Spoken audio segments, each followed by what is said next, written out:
Previously on Maverick. When Muslims encounter God in the person of Jesus, it rocks their world.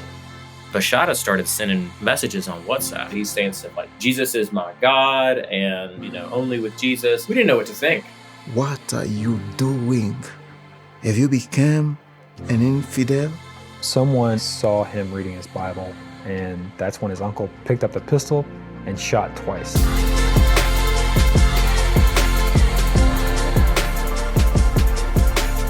This is Maverick.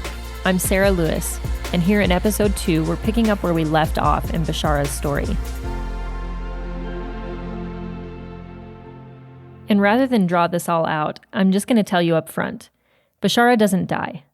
The gun goes off, shells fall to the ground, and Bishara lives to tell about it. I watched him put the bullet in the gun. He cocked it and took the safety off. Then he fired. I felt the kick of the gun. It was so strong. He said that in the moment that the gun went off, he felt a cool hand press against his head, shielding him from impact. Even though the bullet disappeared, the force of the gun still knocked me to the ground. I got back up, clutching the Bible in my hands. He fired again, but no bullet ever hit me. Okay, I think we need to stop here, because this is probably the most important point in Bishara's story for you, the listener. Because if you can't get past this moment, you're going to have a hard time getting past the other crazy stuff from here on out. Bishara would tell you that what happened that day was a miracle. But I think for a lot of us, there's just this weird relationship between the modern-day church and supernatural things. You read about the stuff that happens in the book of Acts, and you walk away with this incredible capacity for expecting miracles. But then you walk back into everyday life and you look around you, and you just don't see the same things. And we're all left to grapple with what that means. And we're going to really dig into all that in a later episode, but even right here at the beginning, as I'm telling this story, I understand that it requires a bit of wrestling. You kind of have to decide if you believe that God works in this way or you don't. This story requires faith. But with that said, faith doesn't mean ignorance. When Bishara says that a gun goes off and bullets fall to the ground, we need to consider all the possibilities. And there are basically 3. 1, the gun misfired. 2, things didn't really go down like this and Bishara's lying. Or 3, this moment really happened just like Bishara said it did, and this is supernatural intervention. So in order to rule out possibility number 1, a malfunctioning gun, we turned to gun expert Bill Twinem. And you're still in the world of guns? I am. I'm very passionate about this. I've been doing this for a lot of years. Bill became a cop in 1981 and has had a long career of working with firearms. I was on patrol, then I became a training officer, so I was training recruits, and I also became a firearms instructor, and then I got certified in submachine gun instruction, tactical shotgun instruction, handgun and tactical handgun instruction, and then I got selected for SWAT. So for 10 years, I was in one of the first 3 through every door hostage situations, search warrants, meth labs, all that kind of stuff. And even after retirement, he continues to teach gun safety classes. He said I could meet him at the range for our interview, and when I got there, he even offered to teach me to shoot. Chin forward a little bit. There you go. That, like that. Good. Slowly press the trigger. That's it. Look at that. Bullseye. Bullseye. Woo! That literally is all there is to shooting a gun. But eventually, we sat down to talk about Bishara's story and what could have happened with his uncle's gun. Walk me through, what are the different kinds of malfunctions that are even possible in this scenario? There's 4 malfunctions that go on. Failure to feed, failure to fire, boom, failure to extract, and failure to eject the empty bullet. And Bill narrowed down these possibilities pretty quickly, because in some of these instances of malfunction, the gun won't even go off. According to Bishara, it definitely fired, so those get taken off the table. Other malfunctions are due to operator error, which can't be 100% dismissed, but are pretty unlikely based on the fact that Bishara's uncle was prolific with guns. Because of his awareness as a soldier and as a gunner, I can't imagine at that point it was operator error. So then it leads me to 2 things. Either the bullets were corroded or it was divine. And if bullets are corroded, you said they're going to fall. No. If the bullets are corroded, that means liquid has gotten in here around this, because it's not watertight. It's real tight, but it's not necessarily watertight. So it won't ever leave the barrel if that's the case. That's correct. Okay. And would you say somebody who's gun savvy is going to notice something like Absolutely. corroded? When I take this and I go to load it in here, I look at every bullet. You can't not. And it would be obvious if It would be obvious if it was corroded here or corroded around here. You would know. So basically, if the bullets were corroded, Bishara's uncle would have noticed. And even if he didn't notice and loaded the corroded bullet into the gun, the chances of this happening twice in a row are slim to none. And while none of this is absolutely definitive, it certainly makes the malfunctioning gun less likely than other possibilities. Here's how Bill summed it up. I have literally fired hundreds of thousands of bullets. And my malfunctions, I could probably count on one hand. I still am of the opinion it was divine intervention. So turning to the other possibilities, either Bishara was lying or this was a miracle. And of course, I can't actually prove anything, so I'm left to make some educated guesses. But basically, it comes down to what Bishara had to gain from all of this and how he responded. And this is really what juries are trying to figure out when someone's on trial. What's the motive? What is there to gain? Did they become a millionaire by fabricating something? Then yeah, they probably lied. And then at the same time, what does Bishara do next? How does he respond to what he said happened? What does he do with pressure? Does his story change as it starts costing him more? In scripture, you've got these accounts of Jesus walking around doing unbelievable things. And what corroborated those stories in a big way is how the disciples reacted. What they saw changed how they lived. They put their lives on the line. They gave up everything they once thought was important. And they held on to their claims even when it meant they were killed. They had everything to lose and nothing to gain by making the claims they made, unless it was all true. And remember those seemingly insignificant details we talked about in episode 1? This is where the first one comes into play, because Bishara was comfortable. He had everything he could want in life.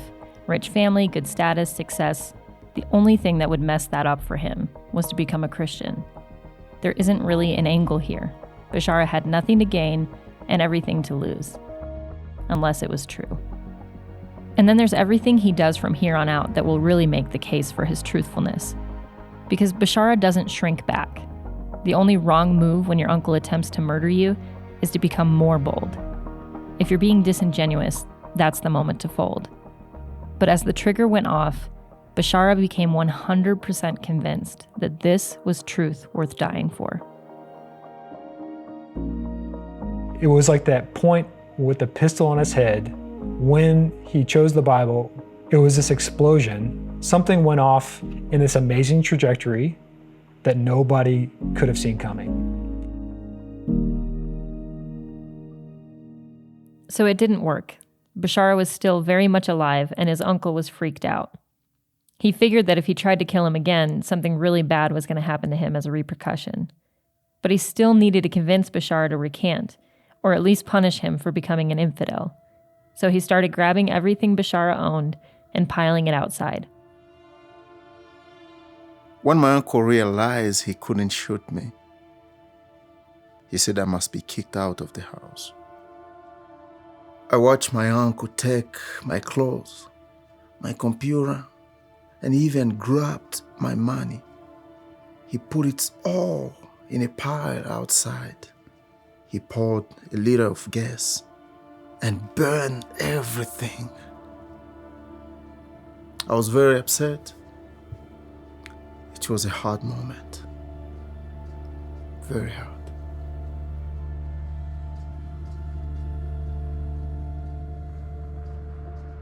So he's got nothing left. Losing everything is hard, but it's not just about sending him away empty-handed. It goes even deeper and becomes even more painful when you understand that clothes are a big deal in that part of the world. There's just a high value on them, and it's really absurd even for a wealthy family to waste them.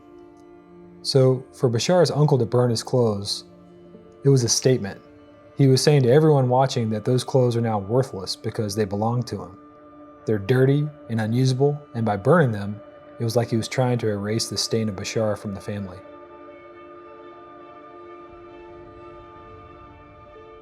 So what do you do with that? I mean, he's just seen God show up and rescue him, but then he steps into the very next moment and watches his life be reduced to ash. In a way, he's up against these two characteristics of God. He knows beyond a shadow of a doubt that God can save him from any circumstance, and at the same time, he's experiencing the reality that God will also allow him to walk through painful things he wishes God would save him from. I think that's such a perfect microcosm of Bishara's journey, and really sort of a foreshadowing of the next couple years of his life. Before that moment, I wasn't sure how strong my faith was. I knew I wanted to follow Jesus, but I was worried that I wasn't going to be strong enough to suffer for him. And even though I was losing everything, I had peace. I had peace too, because I had my answer. I chose Jesus, and he was worth it.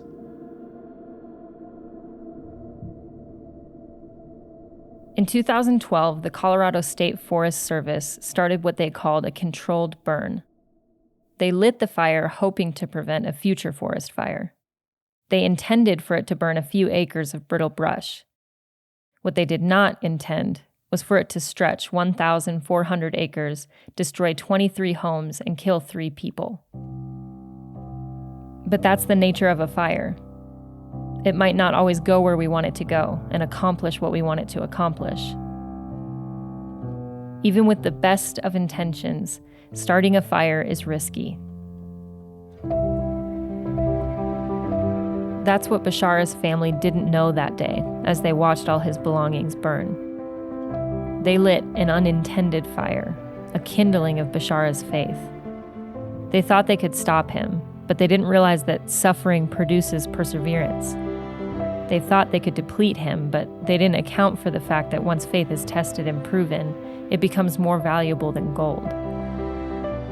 They couldn't see that what looked like Bishara losing was actually a moment of him gaining. If you lose your life, if you pick up your cross, which is, a means of torture and death, then you'll actually save it. Bishara and I talked a lot about that. And we talked about the parable of the treasure in the field.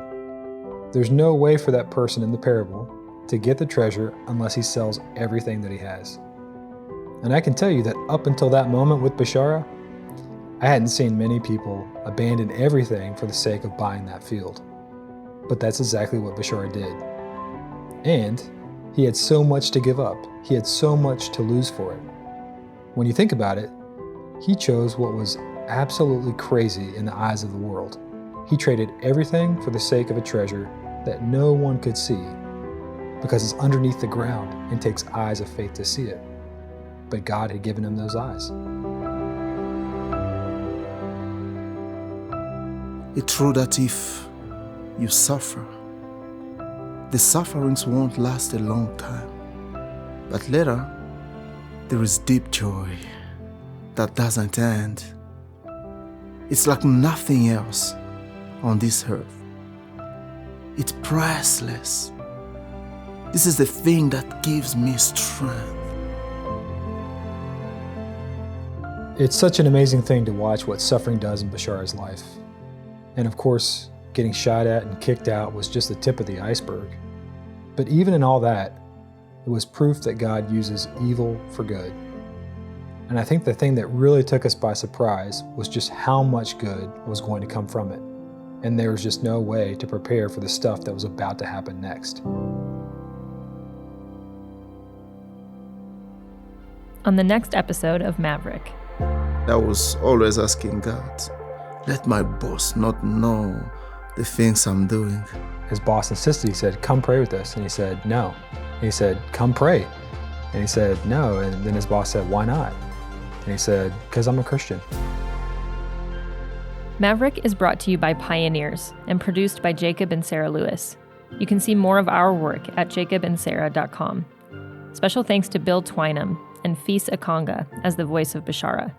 For show notes or to find out how you can get involved, go to pioneers.org/Maverick.